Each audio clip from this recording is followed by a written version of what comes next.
Hey all, hope all is well. This is another video in the Road to Grandmaster series, and this one I'm going over my round 2 game from the Chicago Open.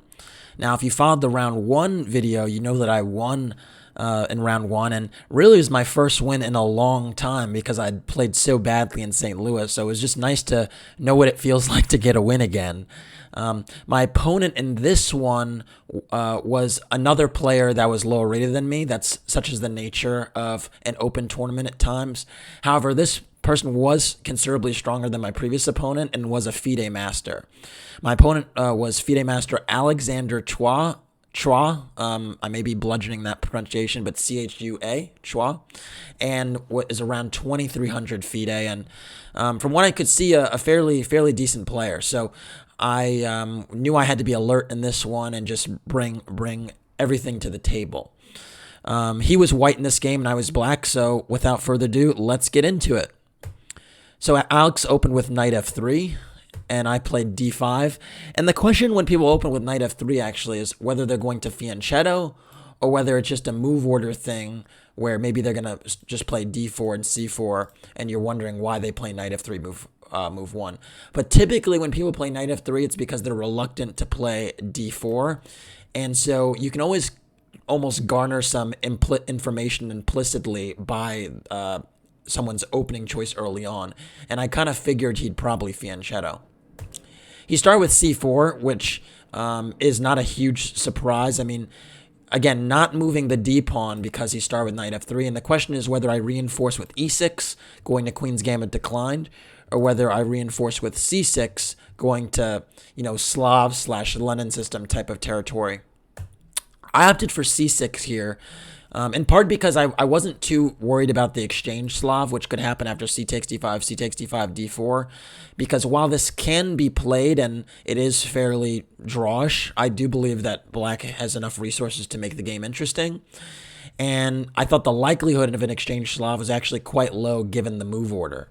Again, if knight f3 is played, they're probably reluctant to play d4 lines. So g3 is played, and then I was like, okay, I guessed correctly. This makes sense. He's trying to play some type of King's Indian attack type of position with c4, which is very normal, but not super challenging to black. So anyways, I went knight f6, bishop g2, and I went bishop f5. And I actually have quite a bit of experience here in these London system setups for both colors. Note that it becomes a London system reversed when black gets the bishop outside the pawn chain and plays e6, and that's pretty much what I was planning to do. Now you might ask, why don't you take the pawn on c4? And you can take the pawn on c4, but by doing that you lose some of your central control in the center and you break up this nice looking pawn chain that can happen here.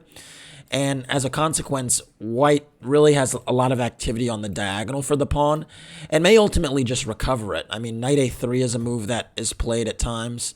And to really hold on to this pawn, you'd have to justify that by playing b5. And again, you can see how this diagonal becomes very, very sensitive when you do stuff like that. And there actually can be some tactics connected with knight takes b5 and the rook on 8 just hanging. So yeah, so I wasn't so keen on just relinquishing control of the center like that for a pawn that I might not be able to keep anyway. And so I went for bishop f5. And after castles, e6, we have the beginnings of the London system with colors reversed. So c takes d5 was played. This is a little bit different than normal. And I think in part what white is trying to do by taking on d5 is kind of justify the setup a little bit more and take advantage of the fact that my king is still on e8 and hasn't castled. So what happens here is that after e takes d5, which I played, which is the more desirable capture because you maintain sort of this pawn chain that blunts the bishop on g2, my king is a little bit vulnerable on the e-file, and I do have to take some care to make sure there aren't tactics connected to e4 that rip open the position.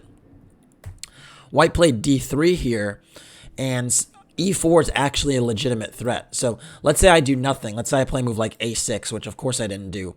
But now e4 is a real problem because if I take on e4, I would be quite reluctant to take again because things like rook e1 and knight c3 become really disconcerting. And you can see that the pin is a huge problem. And in fact, maybe it's better, now that I think about it, to start with queen takes d8 And after king takes d8, now you can go like knight c3 or something. And believe it or not, even if, the queens are off the board here, there's still some danger because my king is so vulnerable. And it's not so easy to find shelter. So these are some things that, one has to be somewhat concerned about. There's a rook d1 check. There's bishop f4. There's the knight maybe jumping into b6 because of this weakness created by a6. So very, very tough position if you allow e4 because it's a dangerous pawn sacrifice. And in fact, I've played the white side of this type of position before. And yeah, some people really do fall for it. So just to be aware of that. So I went bishop e7, doing my best to shut down the initiative on the e-file kind of permanently, because now if e4 is played, I have a better chance at surviving, given that the e-file is kind of closed off to pins for now. So anyways, after bishop e7, knight bd2 was played, and this move I believe is a slight mistake. It doesn't change the evaluation in any concrete way, but I don't think it's the most ambitious move, and well, I just think it's just too tepid for the position.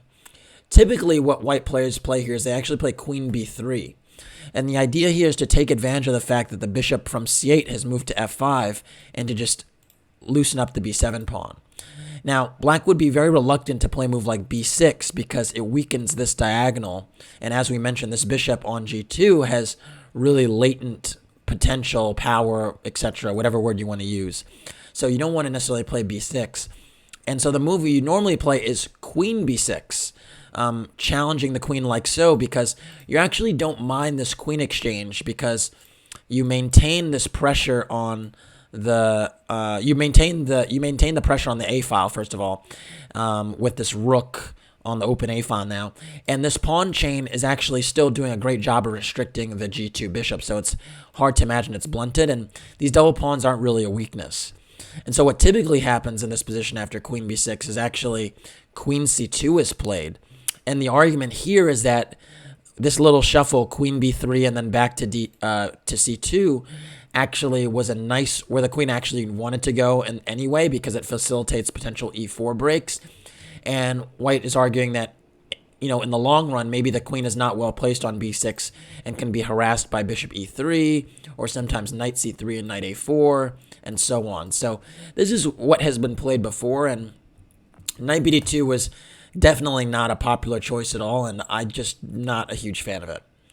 So anyways, after knight bd2, I castled, and white played rook e1, and I think he's kind of revving up for e4, but I think it's a little bit misplaced because the rook and bishop are still kind of undeveloped. I mean, the rooks aren't connected yet, and the bishop is still on c1, and it's hard to imagine that the e4 break will be super venomous with so few pieces involved in the game. So I was not particularly concerned about e4. The other thing is that whenever you play e4, you weaken the d3 pawn. So it's a decision you have to really take a lot of care about because, if my knight is able to just jump in like knight a6, knight c5 or something along those lines, you can see how d3 could be really, really sensitive. So it's just something that white has to really take care when pushing this e-pawn because it opens the scope of the bishop on this diagonal. And again, weakens the d3 pawn. So anyways, I went knight a6 because I kind of determined, e4 is not really a serious threat for me. I thought I can either keep the tension after e4 or just drop back or wind up taking on e4. But I probably would have kept the tension, to be honest. White wound up playing b3, but just to illustrate, if e4 is played, if d takes e4 and d takes e4, I can just go bishop g6, for instance. And you can see this d3 square is super sensitive, and the knight on d2 is actually quite poorly placed now. It would be much better on c3, where it not only supports the pawn, but also influences more control over the center. And already this d3 square is looking mighty juicy for like a knight b4, knight d3 sighting. So again, you just see the drawbacks of rushing with e4. Now, instead of knight a6, I could have actually considered bishop c5, and this is the move that the computer's routinely suggesting. And I understand it's in part because this rook now moved to e1, so now the f2 pawn is a little more sensitive. And there are some ideas connected to bishop takes the f2 check and knight g4, which could be extremely dangerous.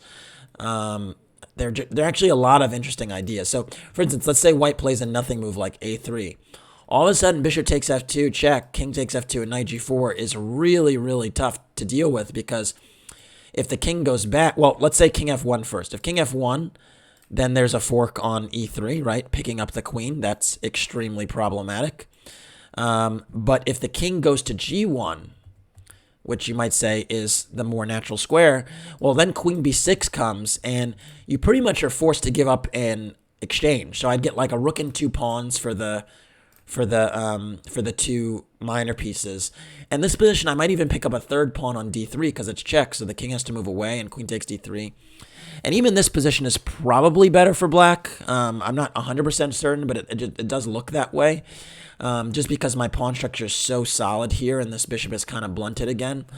And note that if the king darted into the corner instead of blocking on e3, then we have this classic, windmill checkmate with knight h3, king h1, and then queen g1 with the beautiful smothered mate. And again, it doesn't matter how white takes on g1, there's knight f2. So very, very sensitive pawn, this f2 pawn, and when the rook moves to f1, it's even more sensitive. So that's why bishop c5 should have been under serious consideration as well. But I rejected that because, again, I really wanted my knight to be on c5, just to really be primed and ready to target the d3 pawn if e4 was actually pushed. So that was the logic there. Anyways, knight a6, b3, and now I went rook e8, preparing to get my rook on the same line as the potential e-pawn push. Again, the computer's suggesting bishop c5 is an option, and it makes some sense here. You see the f2 pawn is sensitive, and there's a real initiative here for black, frankly. And again, bishop takes f2 check might just be a threat. So that was another option, but I thought rook e8 makes sense, getting the rook to the half-open file. Another option, actually, is to move queen d7. And the point is, in some lines, to just exchange off the bishop on g2 by going bishop h3. A line could continue bishop b2, bishop h3, and then let's say e4, and then takes. And this type of position, I think black is also fine.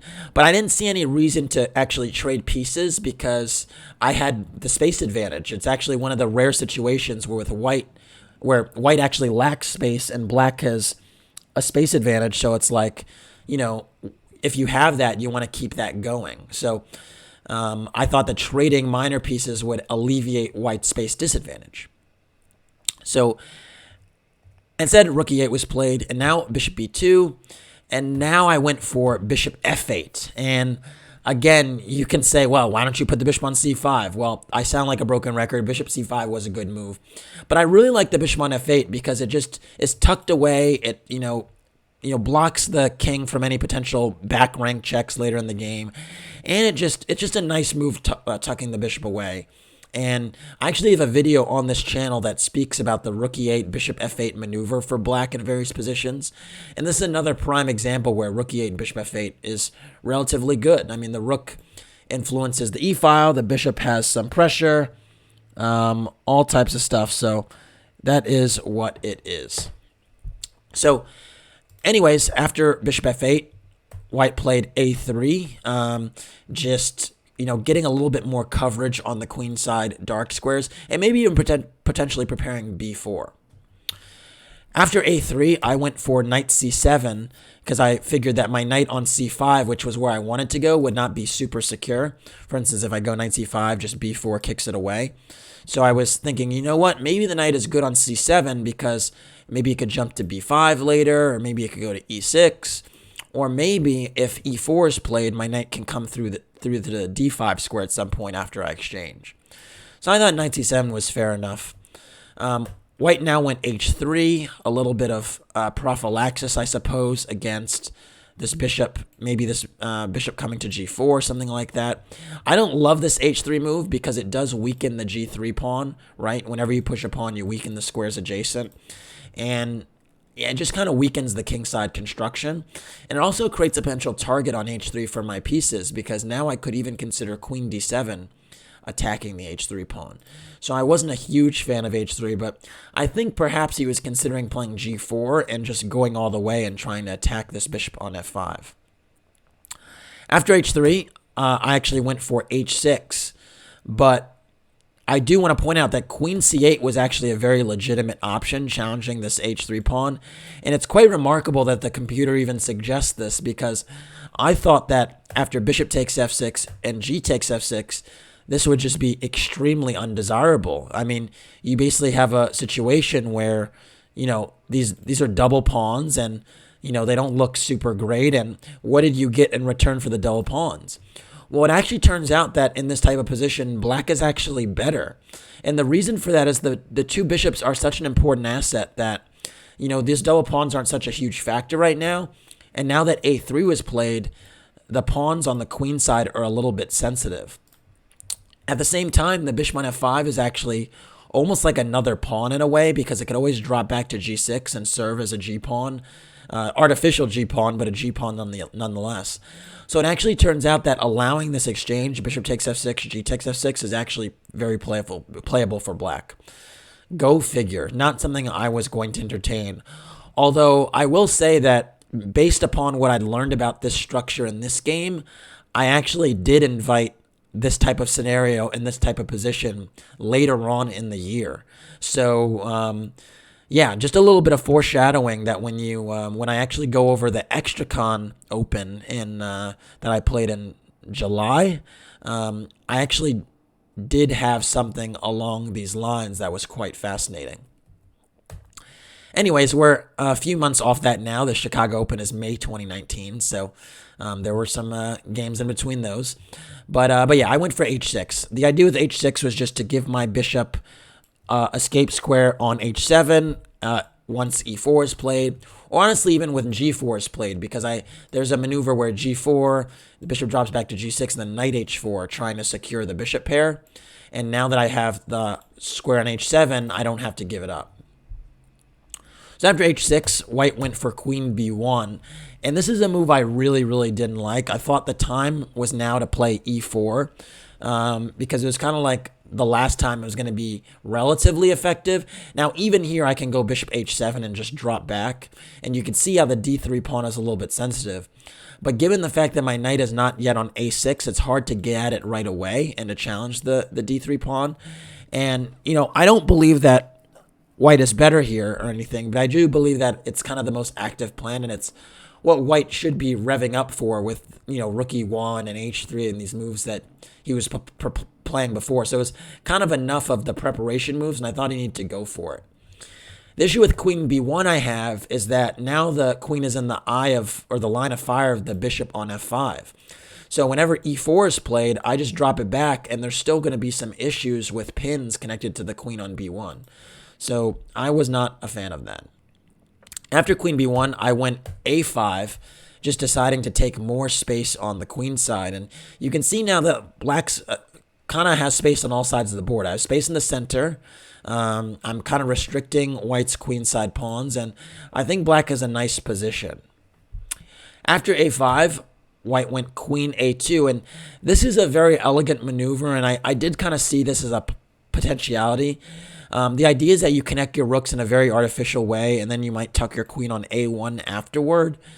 But I just thought this is a little bit too slow, and yeah, it didn't seem to the point for me. After queen a2, I decided to play c5 and actually take advantage of this queen being in such a relatively dormant position, and also kind of preempt this rook c1, queen a1 maneuver, because let's say he goes for the same thing with rook c1 and queen a1. Now I'm well poised to even play d4 if I want and just shut off this diagonal permanently, because the queen, you can't break out with b4 because the rook is on a8 and you lose a pawn. And yeah, if the queen is on a1 and you can't break through this diagonal, it's really not very good setup. So that's why I played c5. And after c5, I think white kind of recognized that I was starting to squeeze. Him, and he decided to play d4. And d4 is an interesting move from the standpoint that it it does challenge my pawn on c5. It does try to take a little bit of space in the center. And it also potentially might give me hanging pawns or an isolated pawn. But the issue with it to me is now e4 is never going to be played. And we had a scenario for a long time where we were talking about white trying to play e4. That's kind of the King's Indian attack plan. And essentially that has never really happened. And once d4 is played, the e4 square is sensitive forever. And my bishop is really, really active on this diagonal. So I thought, this black must be doing very, very well here. After d4, I just went b6, reinforcing this pawn chain, in part because I didn't want to just take on d4 and allow the knight to come there with tempo and get some type of foothold in the center. And I thought if I play b6, then I can recapture with the c5 pawn and not give any of white's minor pieces control in the middle. And this is the other problem with, this knight on d2 is that, it really is dominated by my pawn on d5. And so it's a very, very bad piece right now. And it's just very hard for white to play with little to no space. After b6, white played knight e5, trying to get some type of anchor in the center. And this makes sense. I mean, at the end of the day, you need to try and do something. And at least with knight e5, this knight might wheel around to f3 and reinforce it and try and get some counterplay. After knight e5, I just went knight b5, just taking advantage of the d4 pawn being loose. There were other options in the position. I could have gone for knight e6, also attacking the d4 pawn. I also could have gone for c takes d4, and after knight df3, knight b5 as well. But I like to keep the tension in the middle, and that's why I played knight b5 first. After knight b5, d takes c5 was played, releasing the tension in the middle. And this is somewhat controversial because now the knight on e5 is very loose, and of course, you're potentially activating another piece of mine after bishop takes c5, which I was happy to play. And you might say, well, don't you have an isolated pawn? You speak about pawn islands all the time, and now white has 2 pawn islands and black has 3. Normally that would be the case. That would be a significant factor in the position. But the issue here is that look at all my pieces. They're so active. My bishops are on excellent diagonals. My knights are controlling important central squares. My rook is on the e-file. The only piece that isn't doing something super active is the rook on a8, and maybe it's a little bit vulnerable there. But actually, it's stopping b4 because after a takes b4, the queen is in the line of fire.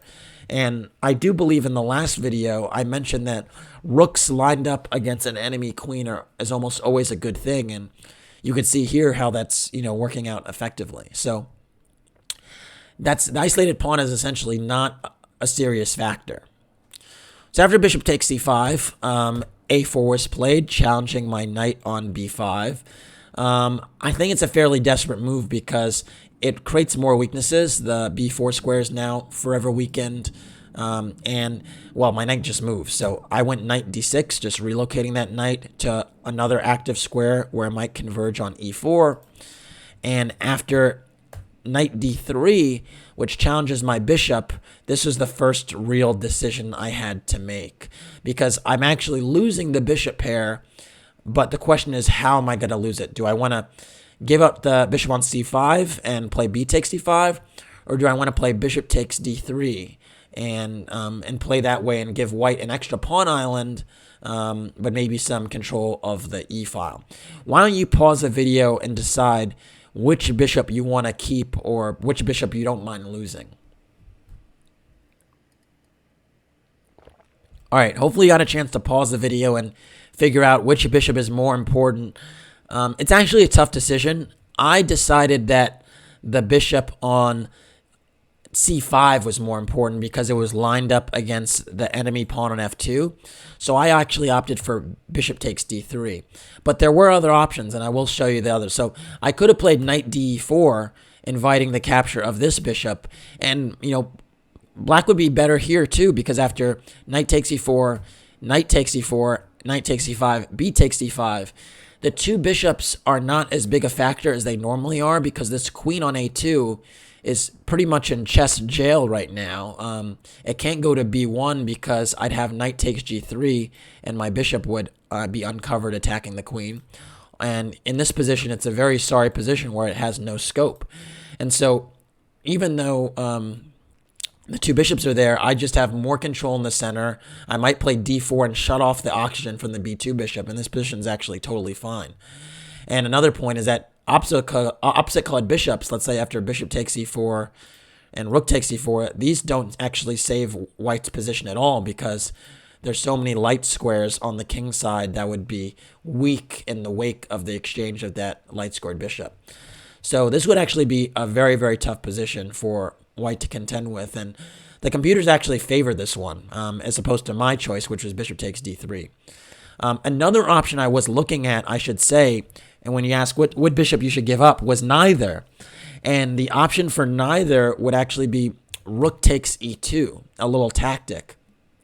And the point is that you pretty much are obliged to take this rook, but after rook takes e2 and bishop takes d3, I've given up an exchange, but I have a pawn for it, and the rook is attacked, the f2 pawn is still very sensitive, and I may converge on e4 with my knights next.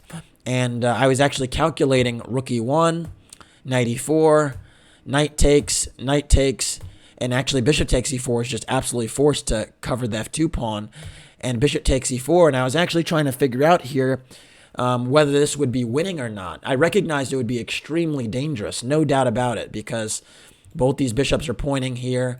You know, if I'm afforded an extra move, queen g5 is almost decisive because of queen takes g3. But in this position, I saw that white has the move bishop a3, forcing off the bishops, because if I repeat with bishop d4, there's actually just bishop b2, and I can't stay on this diagonal and avoid the trade. So I pretty much would be obliged to allow that trade, and after queen d7, bishop takes c5, you might say, well, doesn't queen h3 work? Really nice intermediate move threatening mate in two places. Not so fast, because rook takes e4 makes sure that white remains up a piece, so that doesn't work. So I'd have to recapture on c5. And now after king h2, black has full compensation for the piece, but I don't believe it's a winning position. There's no more than that, because, you know, this queen can now get back into the game. Everything is covered for now. And, yeah, it's just not quite enough to win, although black is totally fine here. So because of that line, I actually decided to go bishop takes d3.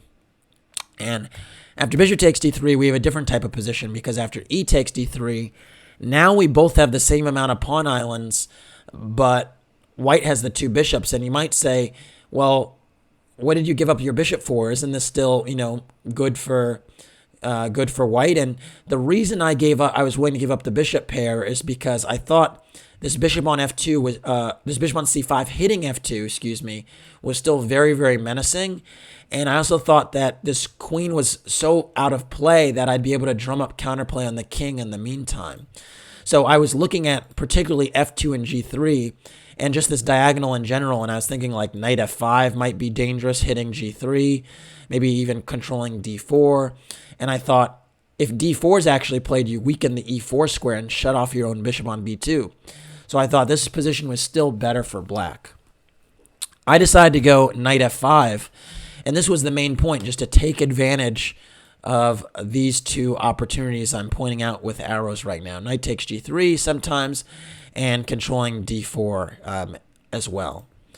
And note that, you know, white played knight f1, but rook takes c8 I wasn't particularly worried about, because after queen takes c8, I love the fact that this rook could not contest on e1, and that I have this queen e2 move as a serious threat.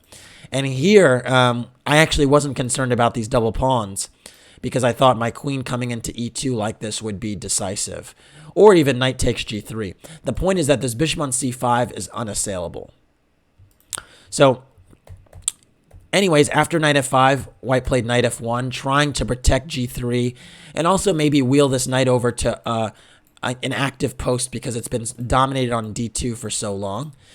And after knight f1, I went queen d6, connecting my rooks so that after a trade on e8, I can recapture with the rook, and also reinforcing some threats on the g3 pawn. Now, a better move actually would have been knight d4, apparently, firmly taking grasp over that d4 square and clogging up this bishop on b2. And it's just a really lovely post for the knight because there's no way it can be challenged by a white pawn. The reason I rejected this one is because I thought it allowed knight e3, and I really did not want this knight to get active. But it turns out here that after knight e3, black is still a great deal better, and just a move like queen d7, connecting the rooks, maybe entertaining doubling is really great. There's really limited counterplay for white here. So yeah, that was an option, but after queen d6, bishop takes f6 was played, and this was actually what I was calculating, is I was thinking, well, he could take on f6 and then take on d5, because I was planning to play queen takes f6, but I thought, well, that probably won't work, will it? And my point was that after queen takes f6, which I actually did play, bishop takes d5 was played, and this is actually a temporary pawn sacrifice because I'm giving up this pawn on d5. But why am I doing that? I'm doing that because I have these active dark squares, these really sensitive dark squares that my knight can jump to. My bishop is now unassailable on the diagonal. And I thought that going for this pawn would actually be more trouble than it's worth. So after bishop takes d5, I went rook a d8. And after bishop e4, which shuts down this file for now and tries to get some control in the position, I think white has a really tough time here, and black has a really nice way forward here. So why don't you pause the video and try to figure out the best way for black to proceed.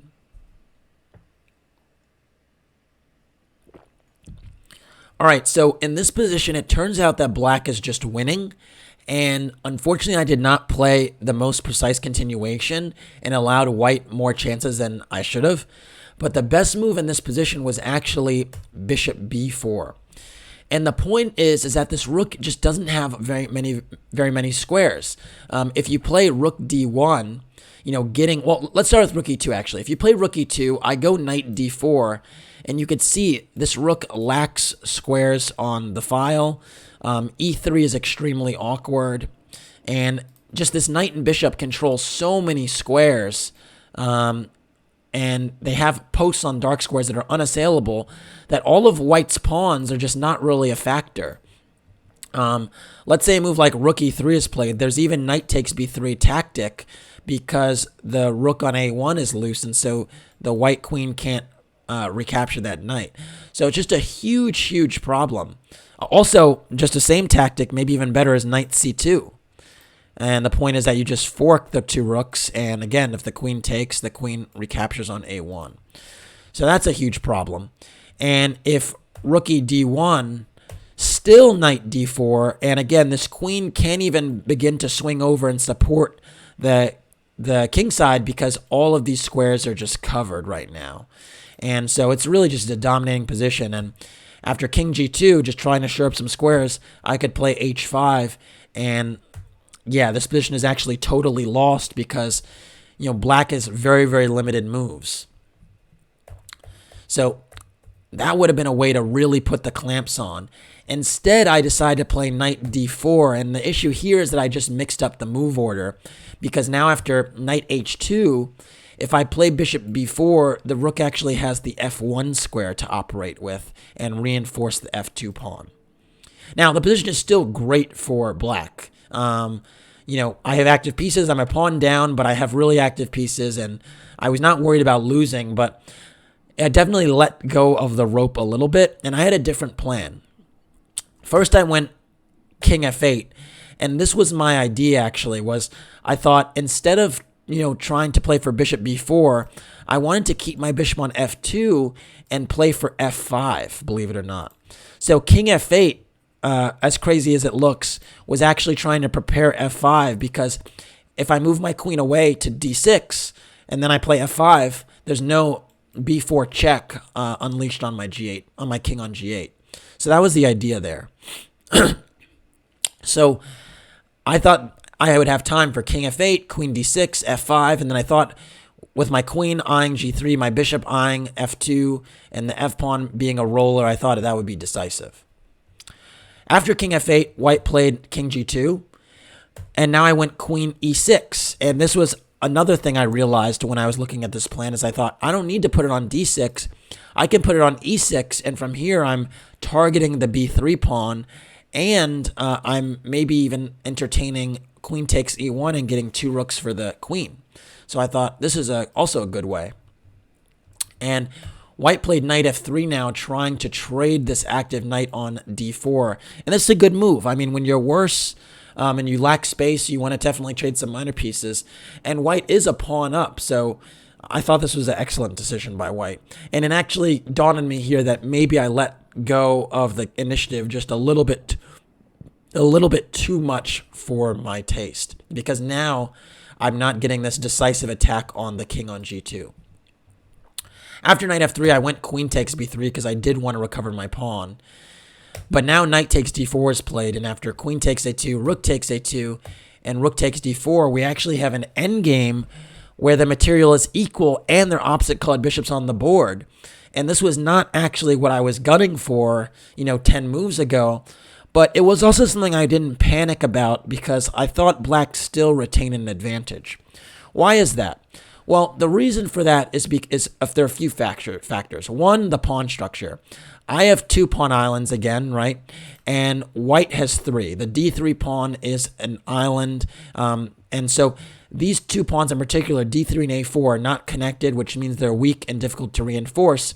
Whereas my pawn structure on the queen side is beautiful, and my bishop has a really nice outpost because of it. Because everything protects itself. And that's the other thing, is my bishop on c5 is a little bit more secure than the bishop on e4. The other thing is I have more space. My rook is on d4, already on white side of the board, and I'm already eyeing a2. And then my other rook's on e8, pinning the rook on the bishop on e1 or on e4 and the rook on e1, and actually threatening f5, winning a piece.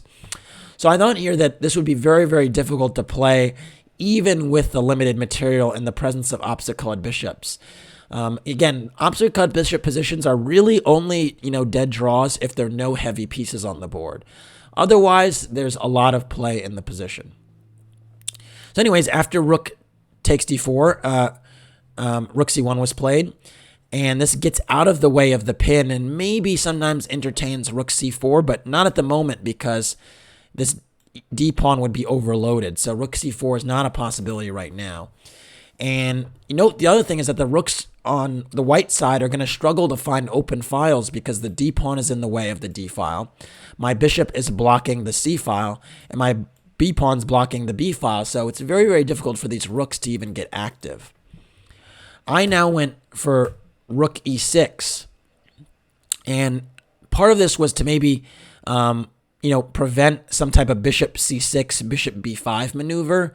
Again, that's not possible right now, but I did see a scenario where, rook c3 is played protecting the d3 pawn, and then the bishop wheels around to b5, where it protects both the d3 and a4 pawns, and I just didn't want to allow that transfer, so that's why I played rook e6.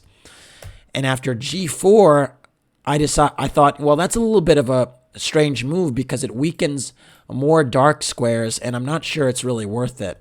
And so after g4, I went g6, and I started to kind of loosen the screws because I thought maybe f5 is a potential idea at some point.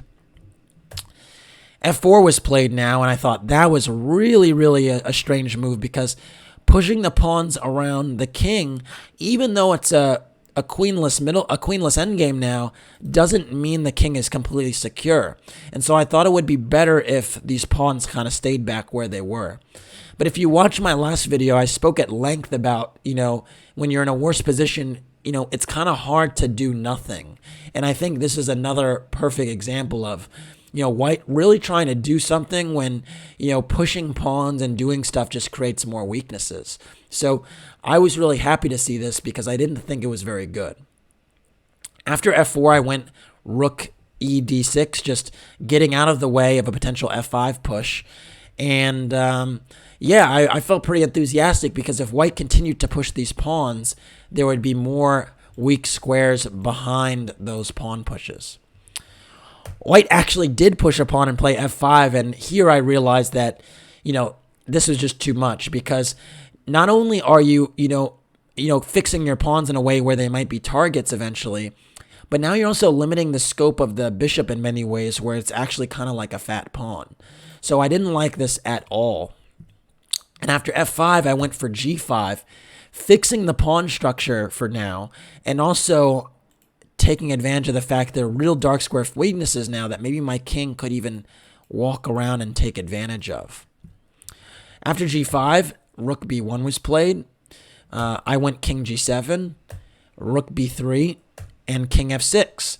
And now phase one of the position is kind of complete from the standpoint that all my pieces are relatively active right now. They're doing something. And now it's kind of time to create some levers in the position. And the one pawn break I had was h5. That was the one lever I was looking at. So now I thought it was time to prepare that. After king f3, I went king e5 just to get a little bit closer and just, pretend that I might be trying to go to d4 and encroach there. One idea in this position is actually to play rook b4 and then king d4. And if I'm able to walk in and attack the rook and the pawn on a4, this is just decisive. So that's the other problem with the split pawns, is that if the a pawn drops, my a pawn will almost certainly queen. So king e5 just entertained that. And now rook a1 was played, and I actually went rook d8. And this was the other ideas. I don't have to rush with rook b4, but I'm just kind of, tickling a little bit, showing different ideas. So one of my ideas was maybe to go to d4. The other thing is to go rook h8 and h5. And the nice thing is that I'm not rushing with any one plan, because it might give, white an opportunity to better deal with it. So I'm just being very patient. After rook d8, white now went rook a2. Kind of the sad reality is that there's no real active plan, so it's very, very difficult for white in that respect. And after rook a2, I went rook h8. And now you can see I'm threatening h5, maybe opening up another file for my rook to activate. And white has very, very limited counterplay here, in part because he pushed these pawns, which was not such a great idea because they gave me a potential lever. So after rook h8, rook a1 was played, and now I went h5, and now I'm actually threatening things. I'm threatening h takes g4, maybe rook h3 to get in, and so on. King g3 was played, just kind of, waiting. A better move would have been g takes h5, and after rook takes h5, king g3, I have rook h4, and black is still considerably better here, but at least, white has a little bit more space on the king side than what happened in the game. Because in the game, after king g3, I actually went h4 check, which is a little bit controversial because you might say, well, you could have gone rook h takes g4, and this would have also been very dangerous. The point is that after h takes g4, I actually thought that this would be a not such a great move because the rook would activate on h1. But what I failed to realize is that if I go rook h4 and just anchor on the g4 pawn, rook h1 is actually impossible because of rook takes e4 winning a piece. Because if d takes e4, I just pick up the h1 rook. And if rook takes h4, I could play rook e3 check and then recapture on h4. So it actually turns out that I could have played in a way where I actually seize the file, and he can't actually, take control of it himself. So this was also an opportunity for me that was, another way to play where it might have actually been an easier win. But instead, I played h4 check because I thought that by seizing all this space on the king side, h3 was going to be a pawn that white had to, have under constant observation now, because my pawn would be very close to queening if the h3 pawn was lost. So after h4 check, king f3, I swung back over to d8, and I thought, now I've managed to get some gains on the king side, and now I might go in for rook b4. It turns out here that rook b4 right away was actually a very, very dangerous move and winning on the spot. And the reason for that is that after rook takes b4, a takes b4, this b pawn is actually extremely dangerous. Now, I rejected this line because I thought it allows white counterplay with a5, And note that this bishop on e4 might finally become a factor if I allow this pawn to advance further. So I have to take it. And after rook takes a5 and rook c8, I'm defending this bishop on c5 and still thinking about pushing my b pawn. But I thought in this position that with the rook getting behind the b pawn potentially, it would be difficult to queen. Turns out that, if rook b5, I just go king d4, and my king just walks in and really does a great job of supporting the b pawn from c3. And so it's actually completely winning.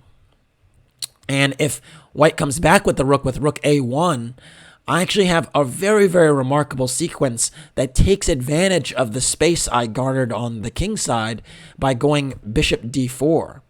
And the point is that after I attack this rook, if rook b1 trying to just attack my pawn, amazingly, rook c2 threatens rook f2 mate. And now we can see how this pawn on h4 is actually a huge asset and just taking a lot of space away from the white king because it has no squares. And mate is pretty much unavoidable. I mean, the only move would be rook f1, and now, white's pretty much paralyzed. I can just go b3. If the bishop wants to move b2, and then b1 is a deflection, and then rook f2 mate. So quite the interesting, turn of events could happen, and it really happens as a result of, the space I've garnered on both sides of the board. Instead, I was a little bit more patient. After rook hd8, white played rook a2, and I actually still waited and went rook c8. I was still not, comfortable playing this rook b4 move, but again, rook b4 here wins on the spot again because of this similar scenario that we looked at before. One thing I do want to point out too is if white avoids the trade of rooks going rook c1, for instance, now you can see the king come in with king d4 is a huge problem. Or even better might actually just be rook d8. And the issue is that this a4 pawn is hanging and black's just becoming way too active. So huge, huge problems if white tries to keep the rooks on the board. So anyways, rook hd8, rook a2, rook c8, rook e2, threatening some discoveries. I just went king f6 back, no harm, no foul. There's really no active moves anyway, so it's not a huge deal. The king goes back. And now rook a2 again, and now bishop b4.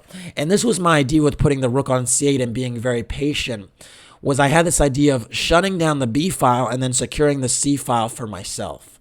So now I thought I could invade on c1, and that would give me really concrete gains. After bishop b4, rook a b2 was played, and now I went rook c1, and I thought, well, now my rook can come from behind. I can go rook f1 check or rook h1, and I thought this would be a huge, huge development. Rook b1 was played, challenging my rook on c1. You kind of have to before it becomes a rampaging rook. And I went rook takes b1 because if I go rook c2, then we have a similar repetition type of deal. So I thought, okay, I'll take this rook. And after rook takes b1, just go bishop c5 back. And this is the kind of the issue, is that even if you trade a pair of rooks, the weaknesses in the position, the static weaknesses remain, the a4 and d3 pawn.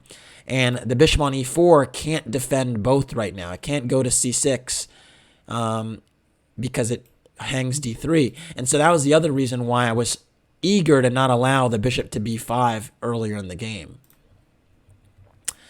After bishop c5, rook a1 is the only move to protect the pawn. And now I went rook b4, and now a second rook has the potential to invade on b2 and wreak havoc in the position. Rook a2 is played, and I think that's the only move to stay in the game because, again, rook b2, rook f2 was checkmate. And now I went king e5, bringing my king into the game. And you could see now how this activity of all my pieces is really paying dividends. Now, another move that would have been possible and maybe more challenging would have been rook b1. And the point is that after rook d2 and rook h1, I actually get at this h3 pawn that's a problem. And king g2 actually allows rook g1 check. And so the problem is that I actually wind up getting at the h3 pawn eventually because you really can't defend it because my bishop comes to d6 and threatens discoveries. And this would have been a huge, huge problem. If bishop g2, king e5 now, and now the king walks in and, starts to play Pac-Man with white's pawns, and this would be decisive. And maybe it would have allowed less counterplay than I allowed. Another option was actually bishop d4. And it's similar to the rook b1 idea, except now the d3 pawn is kind of stuck, and so there's no d4 pawn sacrifices to give it some life.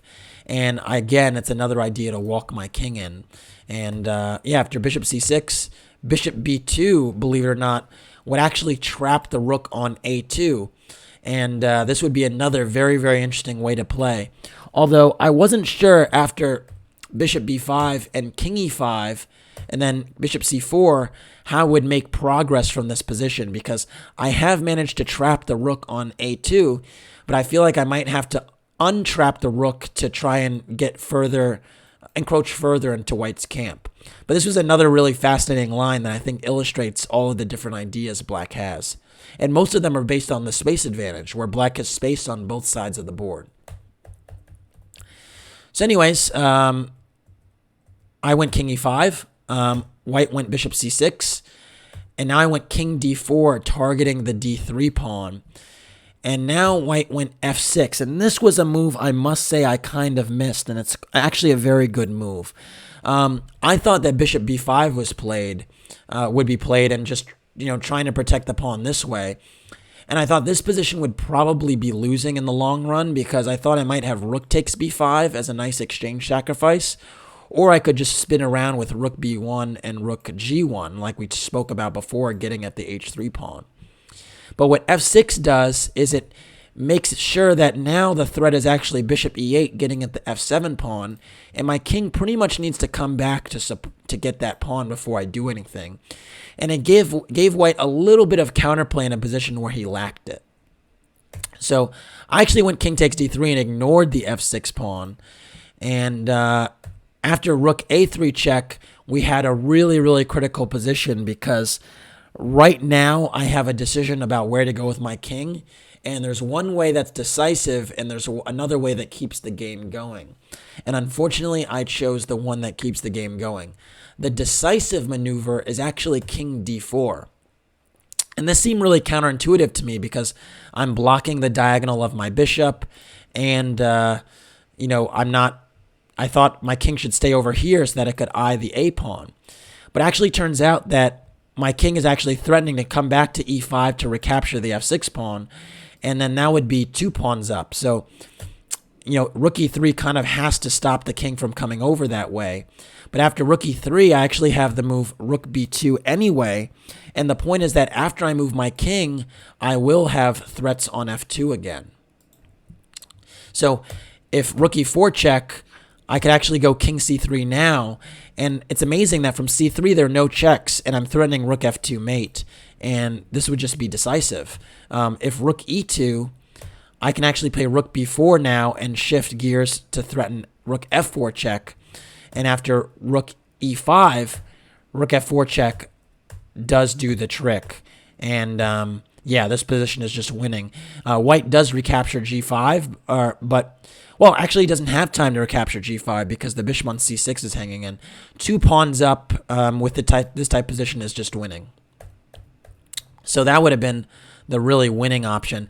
And the other thing is that after instead of if after king d4, rook e3, rook b2, instead of rook e4 check, if bishop e8 is played trying to get at the f7 pawn, I actually have the move b5, amazingly.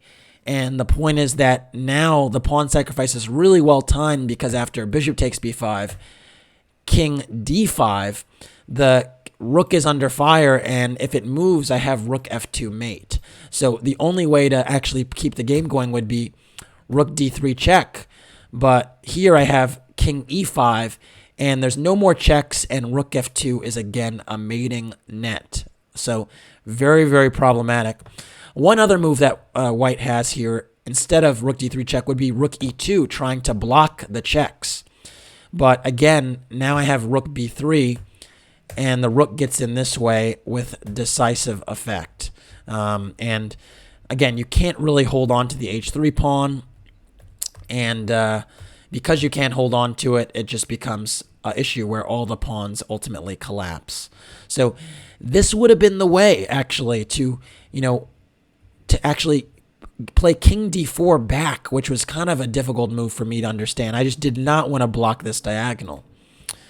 So instead, I went king c2, trying to get towards the a pawn. But now king g2 is played, which is a good move. And here I have another winning opportunity, a move that wins on the spot. But I missed it. So why don't you pause the video and try to figure out here black to play and win. All right, you probably saw it because I said wins on the spot, and there is a tactic here. And the move that wins on the spot is actually rook takes g4 check. And I rejected this line because for some reason I thought after h takes g4, bishop takes a3, that this position would be a draw. I thought that the presence of the opposite colored bishops would make this a draw because I thought the bishop would recover the f7 pawn, this king would stay on h3, and then I wouldn't be able to make use of my majority. But I missed a very, very important detail. And the point is that after bishop d5, recovering the f7 pawn, the bishop leaves the diagonal. If it wants to recover the f7 pawn, it leaves the diagonal for a moment, and it allows the move b5. And this move actually gives my pawn on a5 it gives it the opportunity to run. It gives it the opportunity to get to the promised land. So after a takes b5, now I go bishop b2, and the b pawn isn't really going anywhere yet. I can always get to e5 later and pick it up. And so the point is that after b6, bishop takes f6, b7, and bishop e5, after bishop takes f7, now I can push my own pawn, and the king on g2 can't support the a pawn or the defense of it because the h pawn becomes a factor. And so this position is completely winning because I have two runners that can't be stopped, whereas my bishop controls white's one runner. Another way you could look at the position, because you might say, well, can't the bishop, go to e8 and still keep an eye on the diagonal on b5 to not allow this runner? Well, it can for now, but the issue is I go bishop b2, well, no, not bishop b2. I actually go. Let's say I go, what is the best way here? Because I want to take a little bit of care, because if I go b5 right away, I lose this. And I was thinking if I go bishop b2, bishop takes f7. Now if I take on f6, then bishop e8 again makes this a draw because I don't get in b5. But I think the key detail here actually is maybe I have to get my king to a square where there isn't check. So, yes. Yeah, so I think I have to go king c3. And the point is that after bishop takes f7, now I can go b5.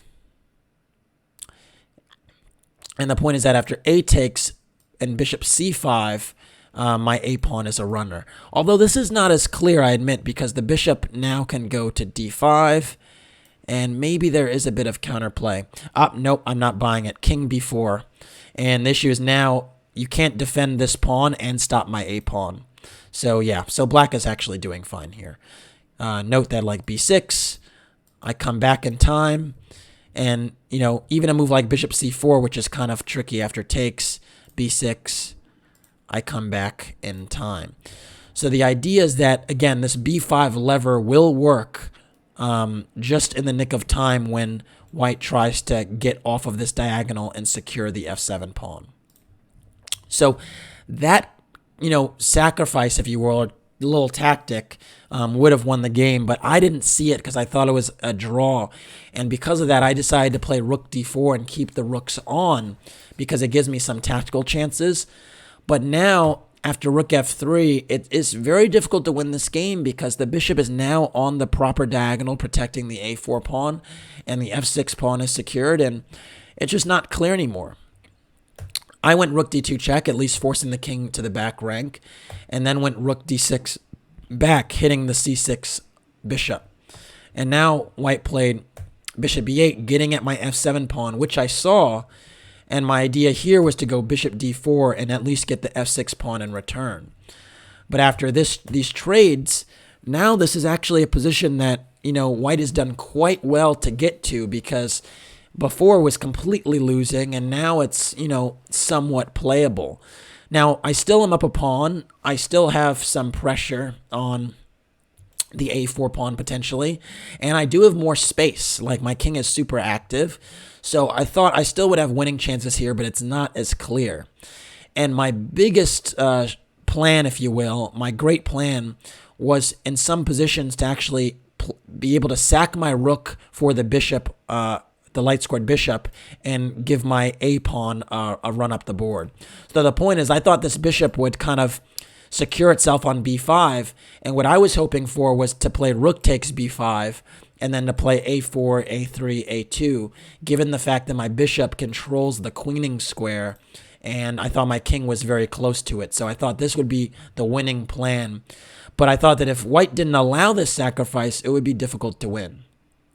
So one of the good things I had going for me was that Alex here had very, very little time, because he was defending pretty much the whole game, and it gave me an opportunity to kind of press him on the clock as well as the position. So white went bishop g6 check, reasonable move. I moved my king to b2, and now bishop d3. And you can see here he's blocking my rook temporarily, but he's also eyeing the b5 square, because that is the key, is to not allow me to play b5 and allow my a pawn to be a runner. So I went bishop e5. That was the first order of business, to get my pieces protected. And I thought from f4, my bishop would be in a really good spot, because it would be protecting the g5 pawn, and it would in turn be protected. So, and it would cut off the rook on the f-file. So bishop b5 was played, and now I went bishop f4, cutting off this rook from the f-file. And now, I mean, white does not have a lot of moves. Note this rook has no squares really, or has one square, has d3, excuse me. It has one square on the d-file, on the third rank to go to. But otherwise, I'm very, very active, and it's difficult to hold this. Rook d3 was played, challenging my rook. And of course, I did not trade and went rook e6. Again, now this position with the bishop on the diagonal is a dead draw. So, I could challenge, but from here I can make no progress. The bishop could just shuffle on this diagonal. So I did not go for that, and I have to keep the rooks on the board, and I went rook e6. And now bishop d7 was played, and I went rook e4. And now bishop c6 was played, and I went rook c4. And bishop b5 was played, and I went rook b4. And here we have kind of the critical position of the game, because I am threatening rook takes b5 and a4. And white has to be very, very alert to deal with this. But unfortunately, he went for the move king e2, and he missed the concept in time trouble. Instead, if you win bishop c6, the game continues, because again, I can't quite get at the a pawn just yet, because the rook is, covering this this rank, and I can't really play b5 yet because just bishop takes. And if I sack now, the b pawn is too much of a factor. So yeah, so it's still not entirely clear, and instead that should have been played after king e2. I looked at the position, kind of puzzled for 30-40 seconds, and I just had to make sure that my pawn marches up the board, and it turns out it does in very, very ideal fashion, because after rook takes b5, a takes b5, and a4, I have several things going for me, particularly because of this construction. Firstly, the rook on d3 can't get to d6 and get the b6 pawn because my bishop's controlling the squares. That's huge. Secondly, it can't get to d2 and harass my king because my bishop's also controlling that square. And so there's actually no easy way to get at my king or my pawn at the moment, and it just means it runs way too quickly. And so after a4, rook d4 was played, but now I just went a3, and this is the other issue, is that you're just not in time with the checks. My king could easily dart to the side. And so after rook b4 check, king c3, rook a4, and king b3, and then rook a6, I actually can go a2, and you're not even in time to take on b6 because I'm queening way too quickly. And so after a2, white actually resigned, because if white plays like king d3 to try and, stop me from advancing this pawn, I just go bishop e5. And that was the important thing about the bishop controlling the queening square, is that, it's really, really helpful for facilitating me queening. And so this king is not remotely close to even getting the counterplay needed on my pawns to try and, fight back. And because of that, after this a2 move, Alex had enough. I thought it was an interesting game. There was a lot of maneuvering that went on, such as the nature of a long, extended, grinded out type of game that frankly really does fit my style. And I did miss some tackle opportunities, as I sometimes do, and I need to be a little bit sharper there. But I thought that the general trend of the game, which was me kind of pressing, kind of on the better side for the entire affair, was good. That was a positive sign that I was, maybe not playing precisely at all the moments, but I was still, the trends were still in my favor. And 2 wins in a row. Great feeling to win games again. All right, that's it for this one. Thanks for watching. Please like and or subscribe to the channel. And if you want to support the Road to Grandmaster journey, please do so by making a donation through the PayPal link in the description below. Thanks again. Take care.